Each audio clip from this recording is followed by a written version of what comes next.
Hello everybody and welcome to the Celtic Unrestricted View podcast. My name is Ryan Clifford and it's obviously a bit later than usual. It's a podcast covering obviously the weekend game against Rangers.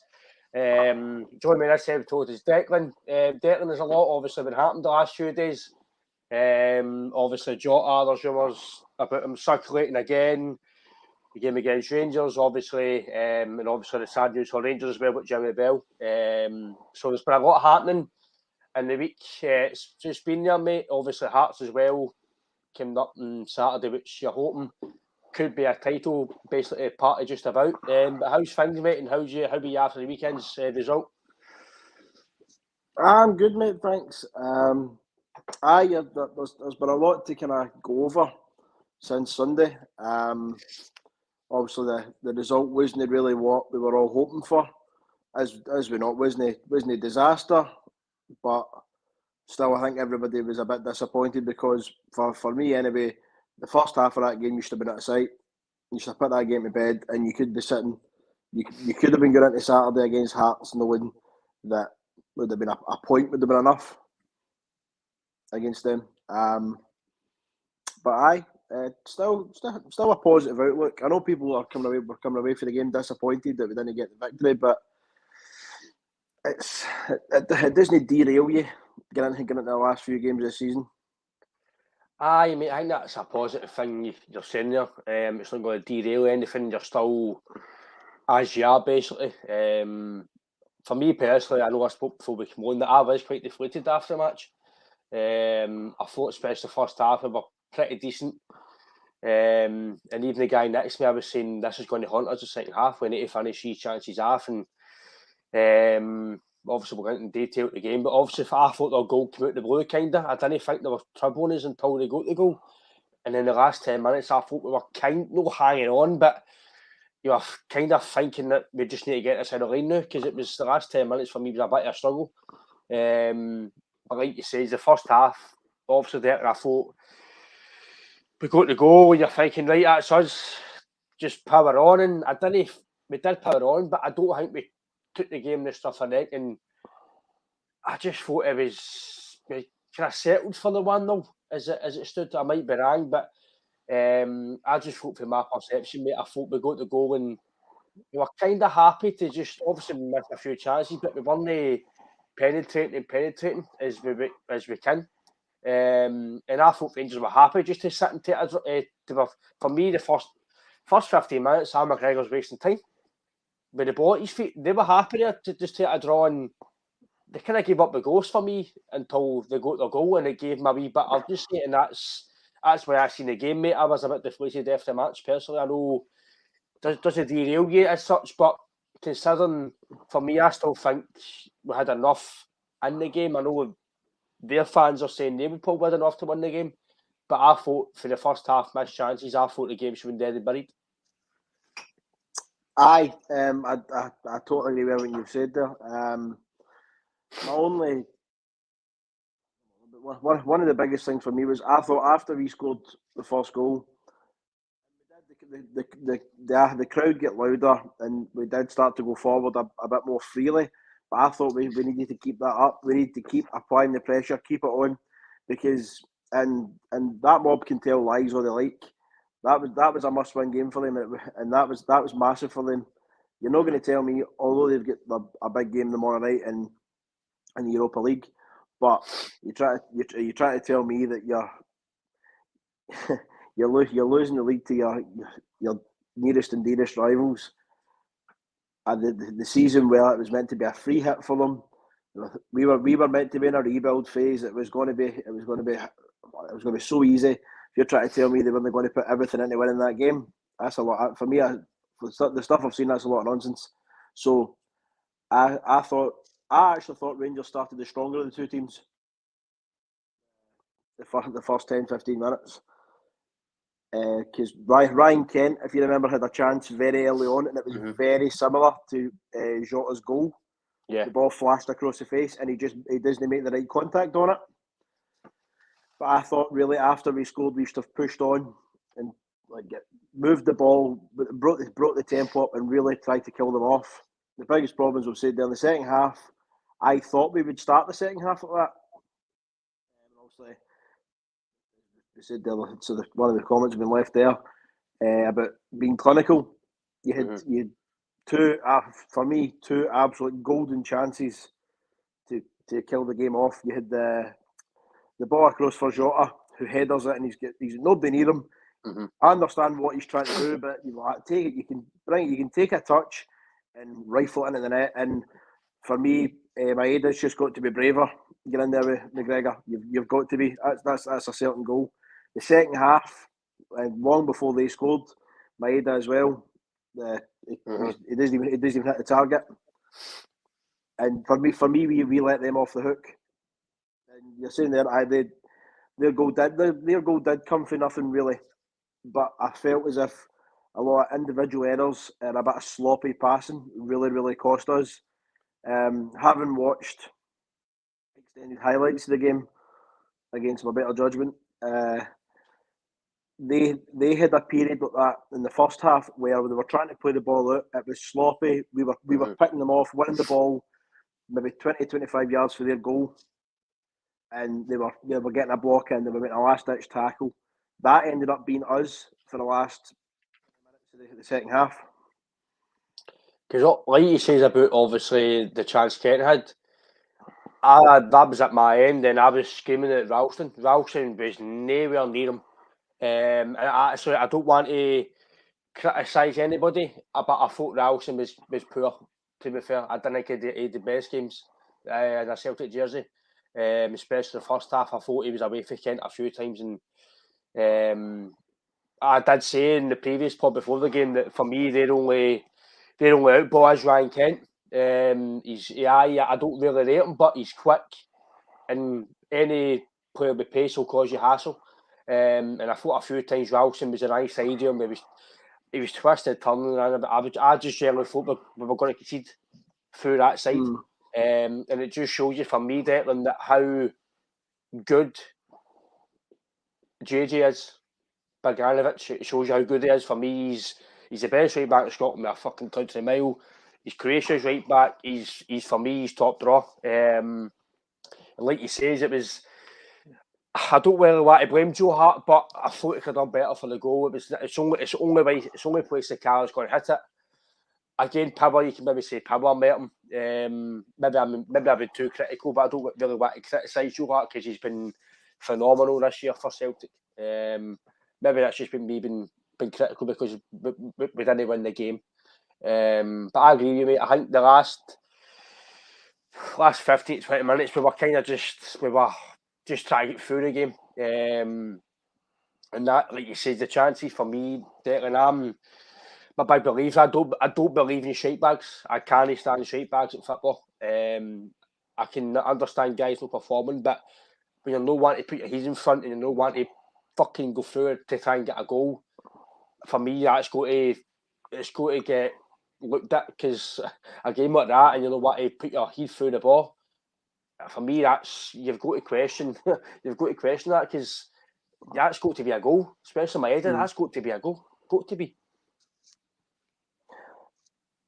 I'm finding myself doing something I don't normally do here, Ryan, and I'm actually going to disagree with you on the Anthony Ralston thing. I understand what your points, again, valid points, and I can see where they've came from. But for me, in the first half, yeah, you're right, he did get caught out a couple of times, but for me, he was better first half than he was second half, because at least in the first half, when he got close to Kent, he could make a tackle.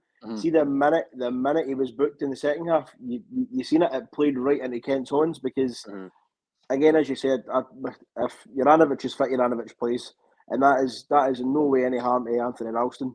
Oh, Juranovic is just that cut above. He is, and that's not derogatory in any way to Anthony Ralston.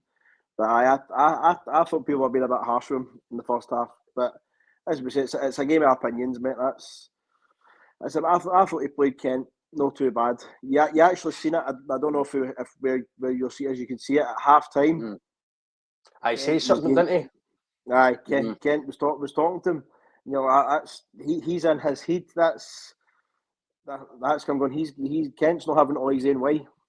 But I thought second half When Ralston was booked, you saw a different side to it. It was as if he wasn't like, I can't commit to this because if I do and he gets and Kent's feet are quick, he gets past me, I'm off.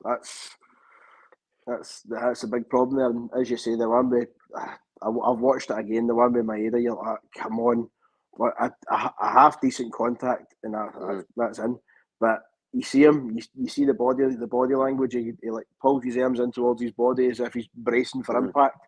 Like, go through it, man. It's you'll score what could prove to be the winning goal, and you'll be a hero. That's surely that's what you look at. Obviously, you mentioned it.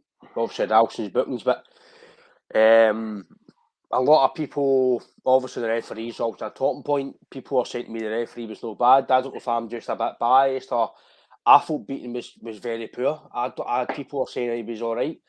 I thought he knew exactly what he was doing in that second half in Celtic game was booked. I thought he knew what he was doing. The Rangers get their goal and then he's booking Beaton. He's booking. I think he put Rogic nearly as well. He knew. For me, I thought he knew what he was doing. He knew that Celtic couldn't put in tackles. They couldn't dive in and put. Again, if I'm just been what you call paranoid, I don't know. But I just thought the way the game was going, Beaton was never a yellow card. Connor Goldson was pushing. Bassey was pushing all game. Two hands. Jackie Marcus comes on and he's like, I heard Jackie Marcus for the full 35 minutes is on for the full second half and he only gets booked in the 90th minute. And I'm like, are you joking me? Jackie Marcus had three wee daft fouls when he came on and he booked him right away. But it took him 90 minutes to book a centre back who was all out our players all game. You've got to come. You've got if you're going to be consistent, at least fucking do it properly. That's I'm not saying the referee caused the game by any stretch. He didn't because the game was actually even a match game as it turns out. But it's wee things like that, but that can impact the game. Definitely. I mean, it's one of the ones. Obviously, second half, you got a better look at it as you would have as well. But for me, every time the high ball went up for Giakoumakis to try and win it, Goldson his arms all over him, and the bit that was really getting to me was right at it. Come on, I know.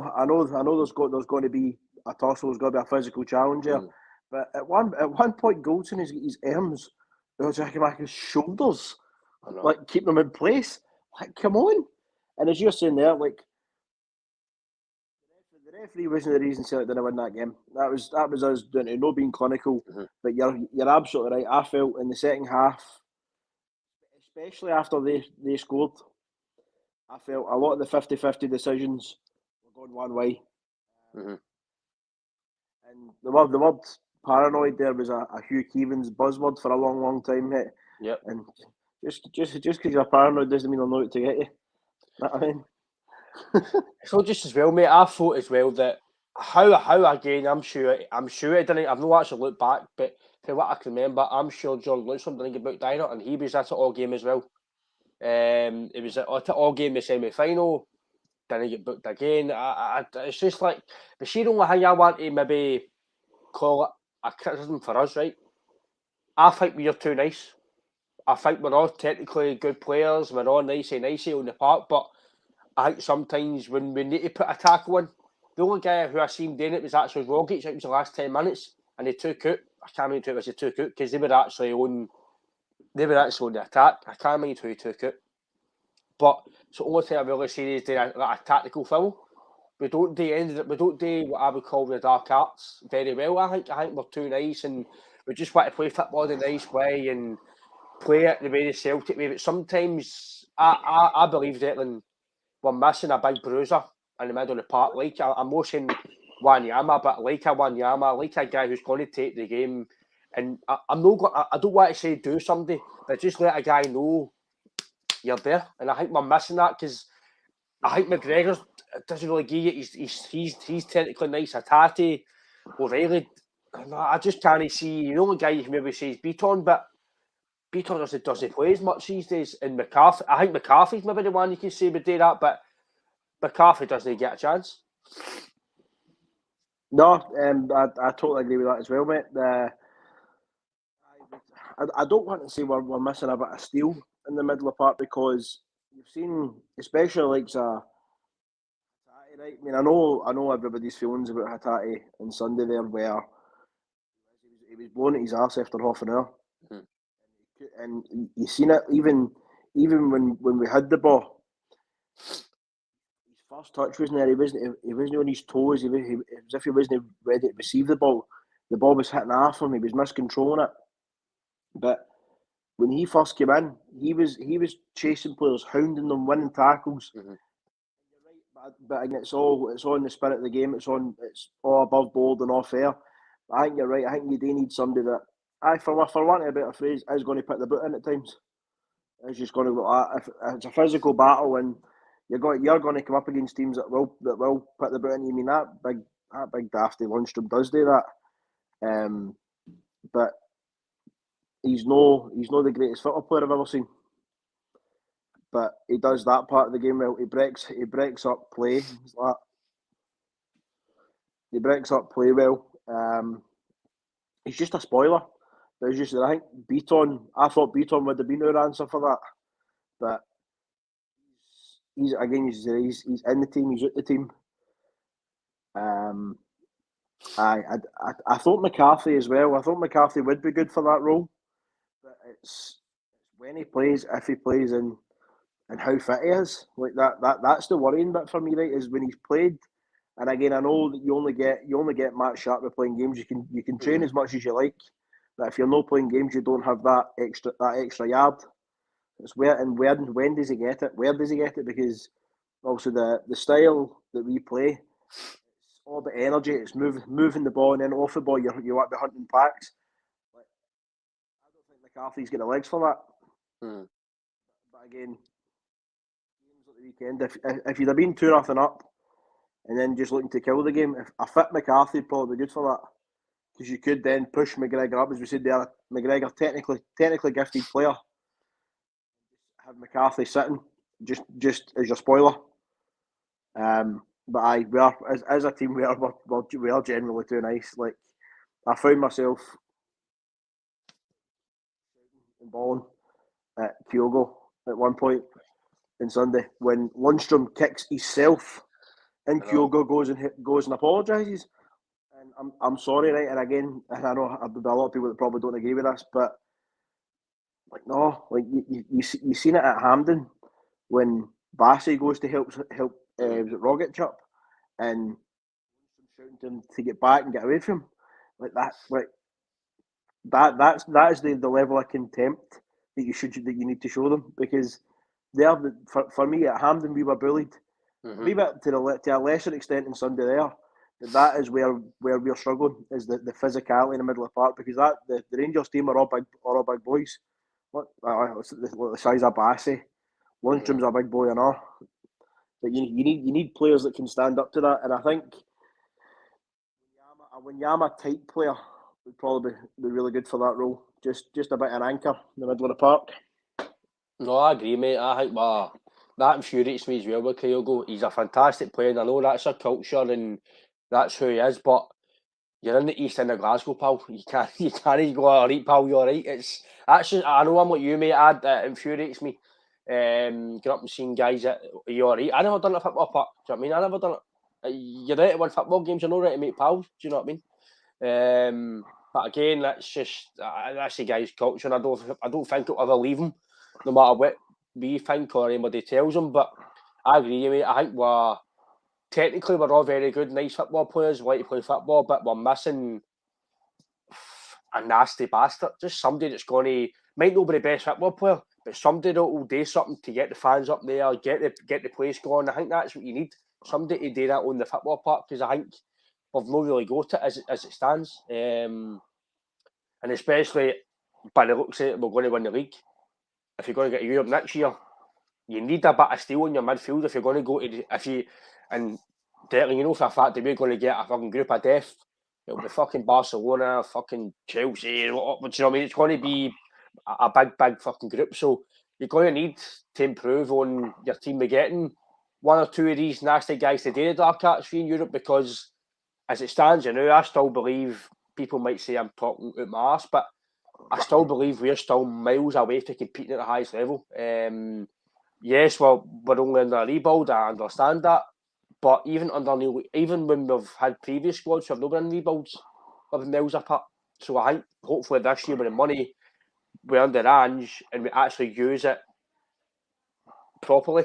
Like instead of buying your £4 million for Kamara and who will play, but £4 million for Kyogo, guys want to come in and just actually hit the ground running. Definitely, mate. It's a very, very good point about playing Champions League football. Like, I'm not anybody else, mate. Like, I love watching us playing in Europe. I love playing on the European stage. I'm a bit selfish probably, whereas I want it to be Champions League. Mm-hmm. Like you play against the biggest teams, the top players. And again, I know there's some big teams and top players in the Europa League, and obviously even in the Conference League, there's big teams. But you want to be playing in the biggest European competition. And I was talking to my brother the other day, and I was saying I want us to actually make a go at it. Like I'm not sitting here saying that we're going to win our group and we're going to qualify out it and all that. But I want us to make a good go at it. I'm fed up being the whipping boys when it comes to playing in the Champions League. And again, that sounds so bad. But you'll have been to a few yourself.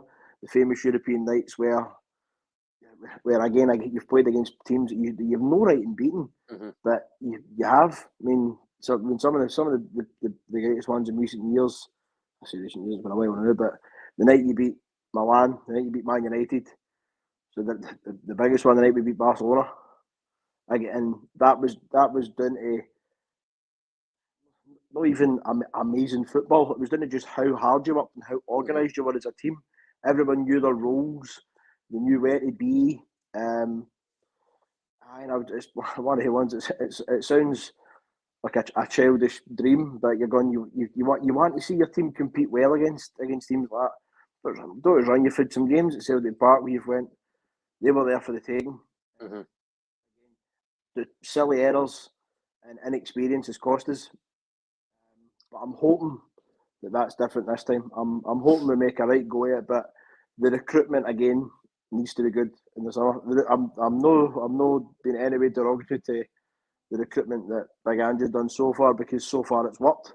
Mm-hmm. It's worked well. And again, we've made this point, talking in the group chat and that as well, about the players that have come in for Japan. These guys have already played a season, and now they've played half a season here. So these guys are playing well in that now, but you can see the fatigue starting to come out in them. So one of the biggest things for me is this will be the first summer in however many years where the team's been able to get a rest before we play European football, because you're looking at playing European qualifiers in mid-July, you know that. It's crazy, isn't it? And I think this next season kicks off, is it the weekend of the 31st of July? I think so, mate. It's moved back a bit, isn't it? But with that, you get the players get a rest over the summer. And again, I'd like to think the recruitment process for the summer is well underway, because I mean, for me, competing in the Champions League is massive for us. Mm-hmm. Obviously, the financial gains we get as well, but the prestige that goes with that competition, and I really do look forward to it. But as we discussed there, you need players that can do that role in the middle of the park, that can play like that, because you're going to go. We're going to come up against teams, especially in the Champions League. You're going to get away from home, and you're going to have very little of the ball. Yep. And the one thing I think about us is we're very good on the ball. We retain possession very, very well. As I've seen with some of the stats, we've got some of the highest passing rates per game in Europe. But it's our work off the ball that we need to really work on, I think, to play at the European level. I'd agree with everything you said there, mate. I do believe it. I know we've had some decent results under Ange Europe, i.e. Leverkusen and Betis, etc. Well, not really the best results, but good performances that have been better than some previous games against some of these teams. But obviously, like you say, the recruitment process is already ongoing by all accounts, by what Andrew says. For me, I think that I'm like you. I think you need to try and in these group stages, you need to try and finish at least third. Then there is fourth and getting beat 3-4-0 every game, and because it does derail you as a fan. You're like, you get your hopes up. You got to try and do something, and you're like, we're getting pumped every game, and you're like, fucking hell. And then you obviously know yourself. The media start hounding you, the radios, the papers, and it's just Celtic shite again. But Celtic they've not been that bad. They've still, compared to Rangers and the Champions League wise, obviously they've been well ahead because they've obviously been done. So I guess some fans might not agree with what I'm going to say here, but why can Celtic not do what they've done and just defend? Why can we not do that? I know that's no Andrew's style, it's no Celtic way, but see if we go away to Europe and just say it as, I don't know, as a Leipzig night, why can you not go and defend for 90 minutes and just get a result? It is possible because other teams do it, but we need to try and go for it and get a goal. We can't just sit and then counter attack. We've got to just sit all the time and take it. We've done it in the past with Lennon, even with O'Neill's teams. We get beat off some draw some if home in Europe. It's just Celtic's. It's just been Celtic's DNA for a while that we've not really done the best. I will qualify for Europe, but I don't think money's everything to do with it. I think, like you say, see if you work hard, you've got tactics, and everybody's knowing what they're doing. I think you can get joy. I don't think money and budget comes. Obviously, money helps and budget helps, and the more money you've got, the more quality players you can buy. But if you've got a set formation, you've got a shape, you've got a team that's going to work hard, you will get results in Europe, i.e. teams like Bodo have done all right in Europe recently. There's other teams that have, even teams like Atlanta are all right, but they're doing well in Europe, do you know what I mean? It's just, but Italian teams always do well, didn't they? So, I don't know what you think, mate, but I just don't know, why can we not do that? Go to teams like Leipzig or Leverkusen. Obviously, I know we've done well in Leverkusen, but I'm just talking as a scenario. And just defend and go and get a point away in Europe. Why do you can go and get a point and then go back to Park Eden table? Why do we always need to just go and attack these teams? One of the biggest things for us, right, and if I think back on it, the nights where we have had results in Europe, we've done the simple things really, really well. We've defended well and we've kept the ball. Like when you're up against teams that are better than you, then you have to keep the ball against them. But I was listening a bit with Paul Hartley, and Paul Hartley said the same thing. Is like we had some of the teams that came to Celtic Park and played us in Europe, we had no right to beat them, but we did because we were a squad that worked hard together, and especially when you don't have the ball. I'm looking forward to it, but as we've said there, mate, I hope it's not a case of we get a group of death and then we get buzzing because obviously the atmosphere of a European night at Celtic Park and the Champions League and the romance of it all, if you will, and you end up feeling pure flat at the end of the game.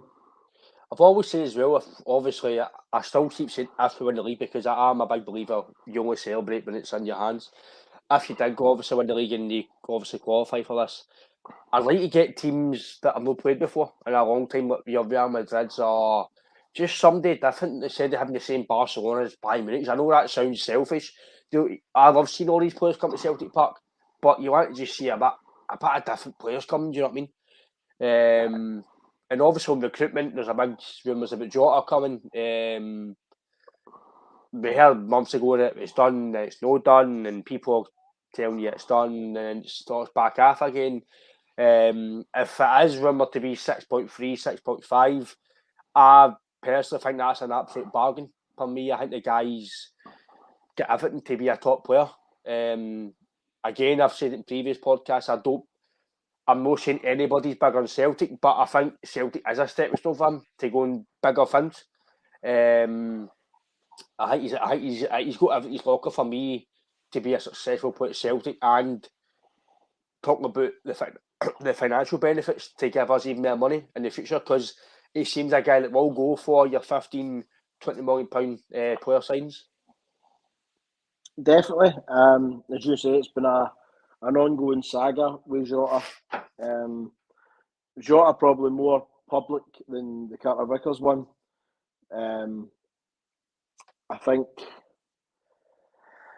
I'm hoping that the latest dialogue that's come out about it is accurate, and it is looking like he will be permanently a Celtic signing. Because as you say, mate, like some of the things we've seen from this season have been class. Like he's the kind of player that does excite fans, that gets fans out of their seats. It is looking more likely that it's a done deal. But as we know, mate, we've had our hopes dashed many's a time when it gets to this stage. But I think we mentioned on a previous podcast, probably back in January time, that we don't want the months of speculation that it's nearly done. Oh no, it's off for this reason. The one thing that seems to have happened with Ange and his signings is they're in, and it's done. There's no this extended period of speculation. It's that they're in, they're signed, they're ready to go. I really do hope he does sign. Strangely, he has come in for criticism from certain elements of the support over the past few weeks. I know there's been a bit of chat between the boys that come on the podcast as well. But I think the last couple of games he has again showed what he can do. Like he scored against that mob on Sunday. He scored against Ross County. He had an assist for Maeda against St Johnstone, and some of the balls he puts into the box are real. He's going to also get the assist for Kyogo as well at County with the ball in. I do. I think the guy would be an absolute brilliant signing, and hopefully the way the business model for Celtic seems to work with guys, that is, we do have that clause in their contract if we do choose to sell them on, that we will get a percentage if they get yet another move. I think the latest one is Ryan Christie, because he's won promotion with Bournemouth. I think Celtic gets £1 million to £2 million. Roughly, mate, yeah.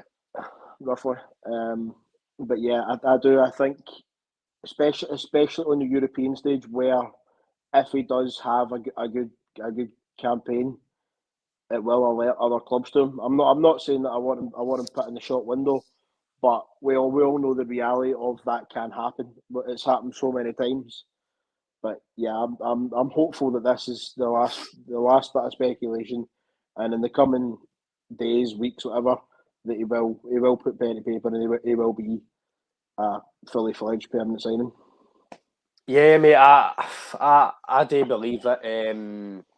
Obviously, the deal and his clause and his deal was that basically the deal's agreed. It's just down to Jota, obviously, to come and Celtic to basically take it up. I think that's for what I get by it.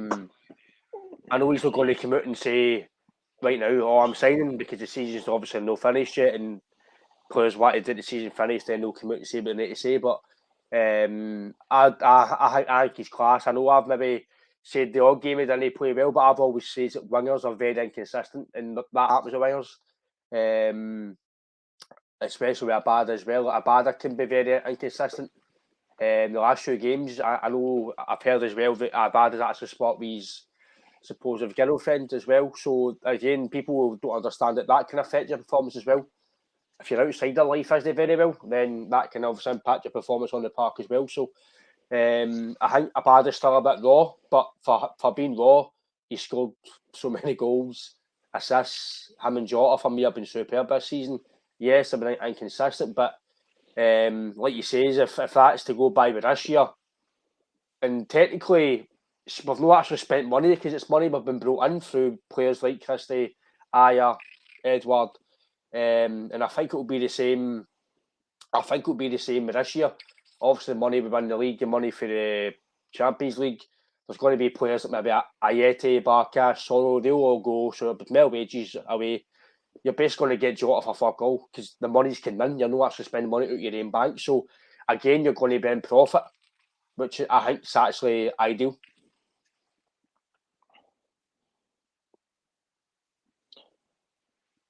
Aye, I think you're right, mate. I think it will be a good bit of business done again, for Jota. But again, as we've said there, there's no point in sitting here going, we're definitely getting him because we know the way football works. Aye, definitely is, mate. I think football is very... football these days is, I've always said, it's a crazy thing.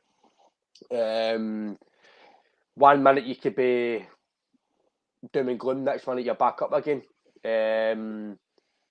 So I don't really know why...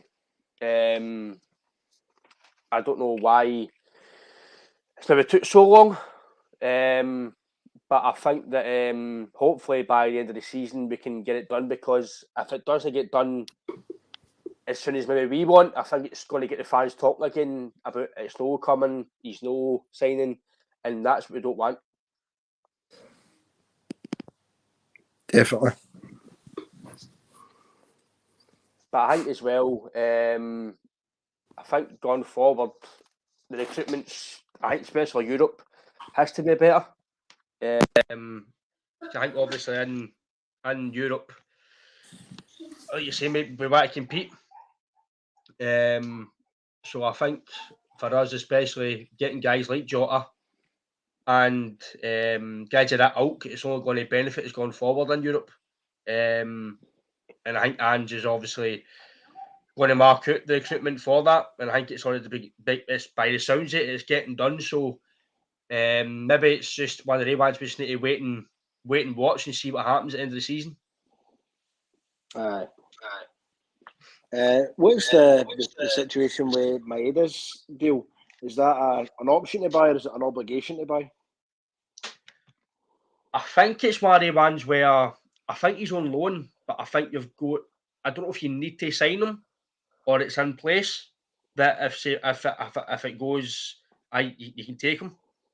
I think that's what I take by it, mate. I think it's one of the ones. I think Celtic get first dibs to buy him, basically an obligation. I think that's what I've took by it anyway. I was just wondering the other day because I was trying to think how many players that we will keep for next season. I think that the lure of Champions League football will be enough to keep the likes of Jota, and again Carter Vickers is the other one that isn't permanently ours yet. There's also still discussions going on behind the scenes for him, but I would like to think the allure of playing European football, rather than going back and playing. I think Fulham were the other club that were interested in Carter Vickers that I read somewhere. So I would think that the allure of playing Champions League football would be better than that. Aye, I think so, mate. I think if you're going to go to Fulham, it's for money, I would say, innit? I wouldn't say it's really to play for major honours, because unless Fulham have a miracle season, maybe like a West Ham have done now and again, what are you going to win at Fulham? You're going to really get back down again, roughly. You're not really going to win anything, but at Celtic, you're going to win stuff, or you're potentially going to win stuff and play, like you say. For me, Declan, I think next year's a massive coup for any player to come and play at Celtic, because you're going to be guaranteed 6 glorious games, full games against Rangers, obviously, and playing at a club like Celtic under a fantastic manager, fantastic fans, and fantastic players. Definitely. I've often thought that would be the lure for most loan signings or potential movements up here, is the fact that all right, I know that the Scottish League isn't the most appealing, but you could then get a view to playing in Europe. That's for me, that must be massive for a player, unless, as you've said there, it's for money. For me, that is the only reason that players would choose to go and play for a bottom half table Premiership club. That's what I think.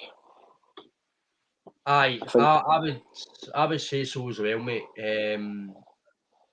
Guys like Jota, Vickers, if you're going to go down to the Premier League, I can understand if you're going to go to maybe a top 6 club and you're fighting for honours in maybe European places, etc., maybe playing with better players. I totally understand that, but if guys are going to go down to like your Fulhams or your Bournemouths, I know Christie went to Bournemouth, but surely with what you're going to get this year at Celtic, apart from going to Barcelona or Real Madrid, etc., it's a massive coup for me. I think it's obviously we've got a tinted specs on. We love Celtic and we think anybody should want to sign here. But if you're going to have a manager who I believe that Ange's, I'm not going to say elite, but I do think he's a very, very, very top drawer manager. I think we're lucky to have him by all accounts from what you've heard by people talk about him. So to play under a manager like him, the way the squad is going to maybe evolve under Ange, and the Champions League should be a massive pull. It should be, especially for guys like Vickers and Jota. Definitely. I think, as somebody's mentioned in the comments there, the big pull is the Champions League. Surely for anybody looking to move to Celtic, that must be massive for them, as we said there. You mentioned the likes of playing against your Real Madrids, Barcelonas. Also, in recent years, we've played Bayern Munich and PSG. Then, obviously, going back to what you said earlier on, you want a bit of a change in who you play in Europe, because we seem to always be magnetised with the same clubs. We seem to end up with your AC Milan, Barcelona. I think for years we end up drawing Benfica, and I think the other one was Copenhagen. Mm-hmm.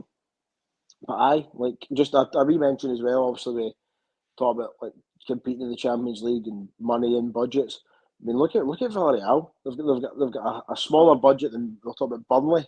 And again, I know Burnley's budget probably bigger than ours, but that for me, for a team the size of Villarreal, that's massive for them being at that stage in the Champions League.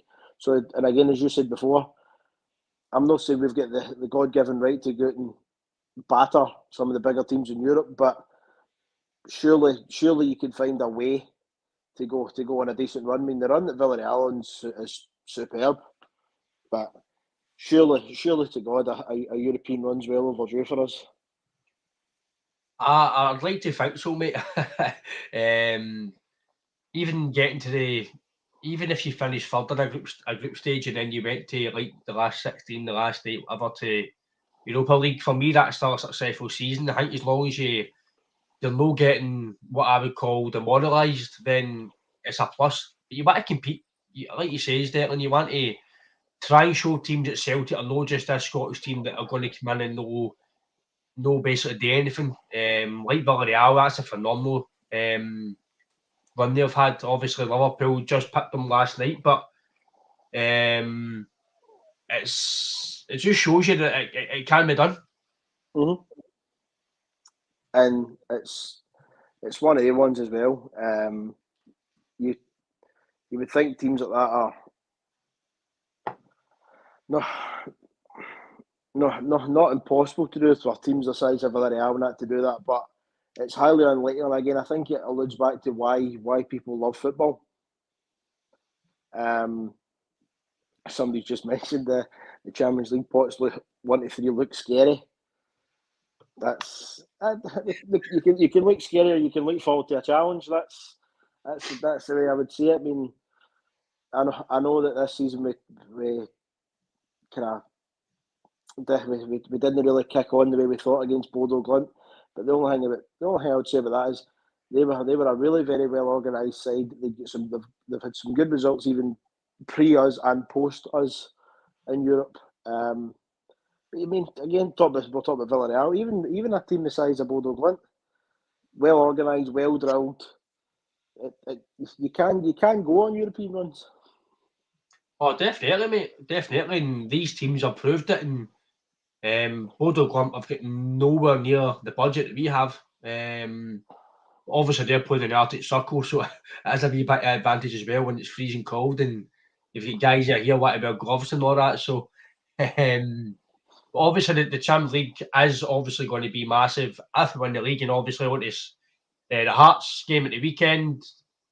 Basically, if you 3 points, basically wins your league. I know we need 4 points basically, but I don't think it'll be an easy game. I'm not just saying that it's going to be 3 points and that's it.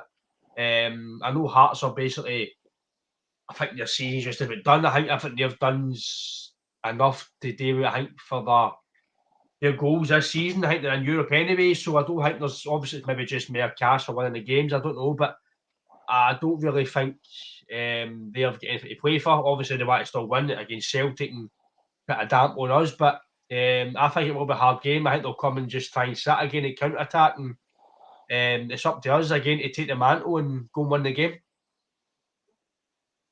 I have having a bit of thought about the game at the weekend as well. I had a wee look at the league table just to see how far are Hearts above the team in fourth, and obviously they're miles behind that mob in second. So Hearts have got third place. They're in no danger of losing that. So I don't know. The Hearts come to Celtic Park and go. Not that it doesn't matter what happens here, but do they field a slightly weakened side? Do they make changes? Because obviously Hearts' biggest thing now is the Scottish Cup final. So do they come to Celtic Park, play a mix of regulars and fringe players, knowing that some of the fringe players maybe try to get a case to be in the cup final squad. But again, our attitude should be the same it's been all season: is you play and you play to win. That's again, as we said leading up to the Rangers games, and obviously the Ross County game. It's in our hands. It's what we do. The opposition, Ange Postecoglou's biggest thing for us has been, as long as we play our football. That's a phrase he seems to like. We play our football, and I believe if we play our football against Hearts, then you'll win. I know I was talking there about what I think Hearts will set up like. But I'm hoping that we come out, we put on a bit of a performance as well, and then if you win there, I think if everything stays the way it is and Rangers win as well, I think it's a point for the title. Mm-hmm. And I think we played Dundee United midweek. And played Dundee United a week tonight, innit? I think so, mate. Yeah. And I think if you're a point from the title, and then I think for the remainder of the. So we get Dundee United, and then is it one game left or two? Sorry. Motherwell, haven't we? So I think when we play Motherwell, you again for a purely Celtic point of view, that you probably see changes. I think you'll go with the team that have got you into this position for the game on Saturday, and then again against Dundee United. But then I think for the good of the Japanese players, the likes of Hatate, who is really looking really heavily fatigued, get him out of the team. Give the other players a go at it. Like so, get Turnbull in, get Beaton playing. But no, I'm looking forward to Saturday. I always look forward to the games against Hearts. Because I do love Robbie Nielsen's face when he realises he's 3-0 down. It's wonderful. He's a torn-faced cunt, so he is, man. No, I mean, I agree. It's good to put one past Hearts as well. I just see Hearts as Rangers, to be fair. I just see them as basically their second team, mate. I don't like Hearts myself. And Robbie Nielsen's face is always torn. He's got a bad haircut, makes him no scary, but he's still like you say, mate, his face always tipping. Hearts, I think, obviously, like you say, their cup finals, the be all and end all now. That's a major honour. So, will they come in, like you say, as rest players? But if you come in rest players against maybe a fully strength Celtic, are you going to get embarrassed? Because Celtic are on a high horse. They want to get us title of the line. You'd imagine Celtic will be right up for it and they'll come out of traps as usual. So, I think it's going to be a good game. I'm expecting obviously 3 points. You're expecting your full squad. Obviously, I think as well the last game of the season I think you might maybe see guys who have not really kicked the ball on, who might be leaving, maybe getting 5-10 minutes to say cheerio, etc. as well if when the league's finished, because I think there will be a few guys leaving at the end of the season. Maybe Barkashes, Yetis, Sorrells, guys like that. So I think he will want to get that done as well. And guys like you're saying, Beaton, McCarthy, Idaguchi, guys who even Big Julian, guys who have not really played, maybe get a game in the last game against Motherwell if obviously the title's on the bag by that game.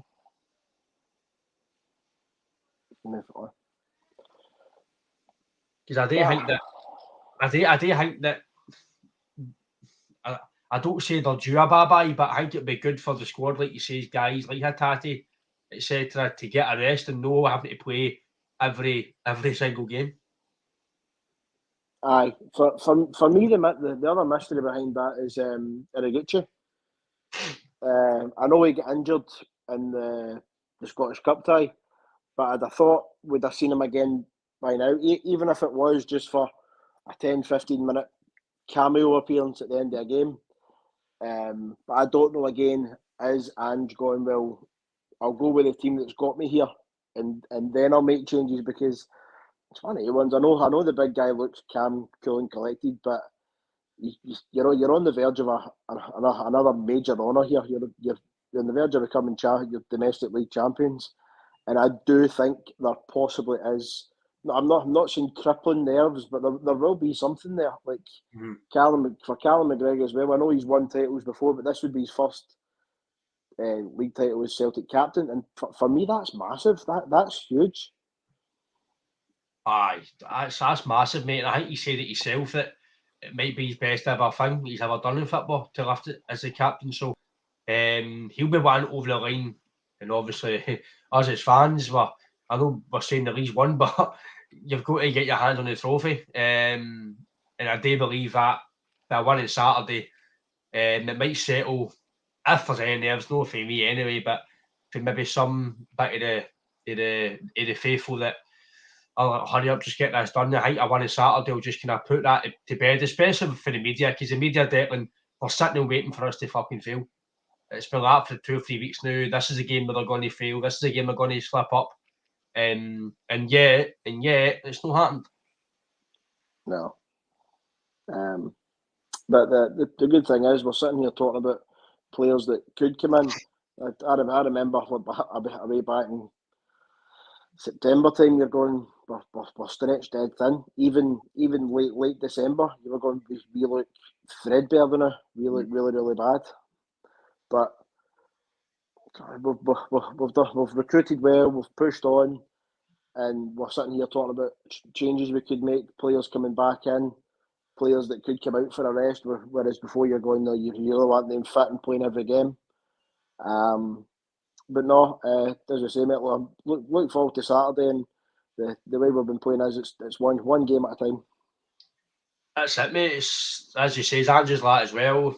The squad are like that for what you see for the pressers. It's just a game at a time. We move on to Saturday. Obviously, the result was a bit disappointing, but it keeps you basically well in front. Keeps you going for what we all want at the end of the season and get the title back. But again, Declan, it's been good to talk to you over the last kind of few days at Celtic, and hail, mate, and take care.